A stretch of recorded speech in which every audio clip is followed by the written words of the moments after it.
हम सब सदियों से सुनते आए हैं कि नारी ही नारी की सबसे बड़ी दुश्मन है। क्या ये सत्य है? आखिर क्या है इसमें सच्चाई? मैं तेजेश अखौरी अपने चैनल इंडियन माइथो टेल्स के तहत एक बार फिर आपका अभिनंदन करता हुआ हाजिर हूँ। पौराणिक कथा की आज की इस कड़ी में मैं आपको इसी धरातल से जुड़ी हुई घटना बताने जा रहा हूँ जो कालांतर में घटित हुई। एक बार कृष्ण की पत्नी सत्यभामा इंद्र के घर उनकी पत्नी शची से मिलने गई। उस समय शची ने अपने बालों में पारिजात के फूल लगाए थे जिनकी महक कोसों दूर तक जा रही थी। शची देवेंद्र की पत्नी थी और सत्यभामा मानव देवधारी श्री कृष्ण की, इसलिए शची ने सत्यभामा का आदर सत्कार नहीं किया। अनादर से आहत सत्यभामा लौट तो आई, किंतु उनके मन मस्तिष्क से पारिजात की सुगंध जा नहीं रही थी। इसी बीच एक दिन जब कृष्ण और रुक्मिणी एक साथ बैठे थे, तभी देव ऋषि नारद मुनि का आगमन हुआ। नारद जी अपने साथ पारिजात के फूलों की माला लेकर आए थे, जिसे उन्होंने रुक्मिणी जी को दे दिया। जब ये बात सत्यभामा को पता चली तो वे अत्यंत क्रोधित हो गई और कृष्ण को अपने यहाँ बुला भेजा। कृष्ण के आने पर उन्होंने आग्रह किया कि वे देवलोक से पारिजात का वृक्ष लाकर उनकी वाटिका में लगा दें। कृष्ण ने सत्यभामा को समझाने की बहुत चेष्टा की कि यह वृक्ष केवल इंद्र के ही आधिपत्य में है, उन पर उसका कोई अधिकार नहीं है। किंतु मानिनी सत्यभामा यह मानने को कतई तैयार नहीं थी कि उनके पति के लिए कुछ भी असंभव है। विवश कृष्ण ने अपने रक्षकों को उस वृक्ष को लाने के लिए इंद्रलोक भेजा। शची और इंद्र ने यह कहकर रक्षकों को वापस भेज दिया कि यदि श्री कृष्ण जबरदस्ती उस वृक्ष को लेने की कोशिश करेंगे तो युद्ध होगा और युद्ध में देवता गण भी उनका साथ देंगे। रक्षकों द्वारा दी गई इस सूचना पर सत्यभामा ने क्रोधित होकर कहा, यह पारिजात वृक्ष अमृत मंथन के समय समुद्र से निकाला है, तो इस पर तीनों लोगों का समान अधिकार है। केवल शची और इंद्र अकेले इसका लाभ कैसे उठा सकते हैं? यदि शची को अपने पति पर गर्व है तो स्वर्गलोक से पारिजात लेकर आते हुए मेरे पति को रोक कर दिखाएं।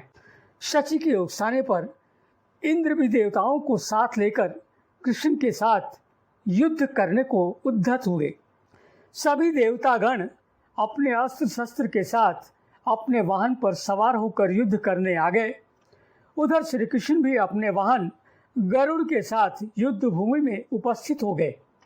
उन्होंने अपना पांचजन्य शंख बजाया, जिसकी ध्वनि से पूरा नभमंडल गूंज उठा।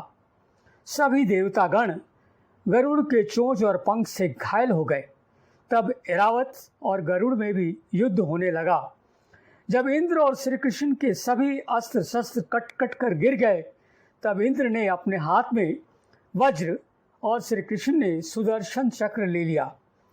इंद्र ने अपना वज्र चला दिया, जिसे श्री कृष्ण ने अपने हाथ में पकड़ लिया, पर अपना सुदर्शन चक्र उन्होंने अपने हाथ में ही थामे रखा।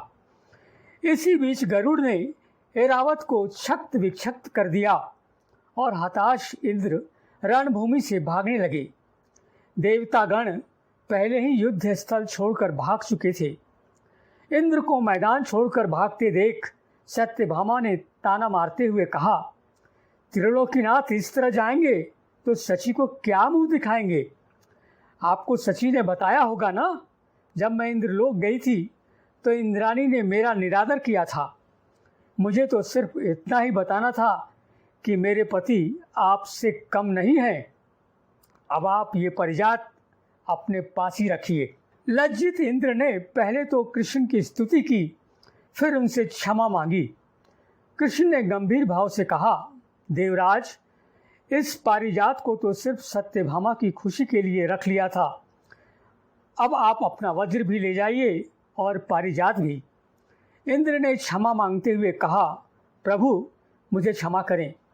मैंने और मेरी पत्नी ने दंभ में आकर आपकी और देवी सत्यभामा का निरादर किया।